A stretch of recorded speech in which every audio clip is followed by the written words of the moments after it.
নিজেই নিজের মনকে অসুস্থ রেখে শারীরিক সুস্থতা কামনা করা নিজের পা নিজে বেঁধে দৌড়াতে চাওয়ার মতো। মনের সবচেয়ে বড় শত্রু দুশ্চিন্তার ধোঁয়া, যা দেখা যায় না কিন্তু ফুসফুস ভরে দেয়।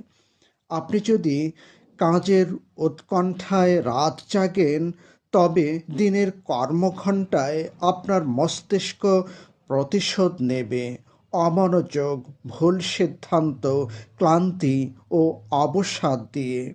ফলাফল ব্যর্থতা, আর ব্যর্থতা জন্ম দেয় আরও দুশ্চিন্তা। এ যেন মাকড়সার জাল, নিজেরই বোনা, নিজেরই বন্দিত্ব।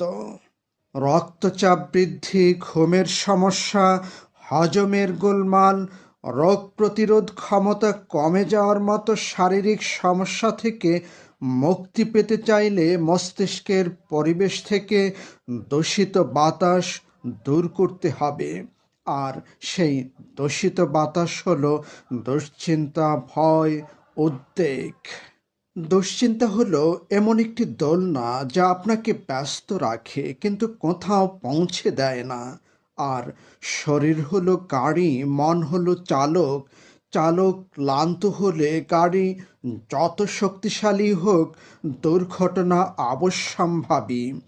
তাই মানসিক সুস্থতা কোনো বিলাসিতা নয়, এটি বেঁচে থাকার অপরিহার্য উপায়। নিজের মনকে যত্ন করুন, কারণ মনই সেই আয়না যেখানে সুস্থ জীবনের প্রতিচ্ছবি স্পষ্ট হয়।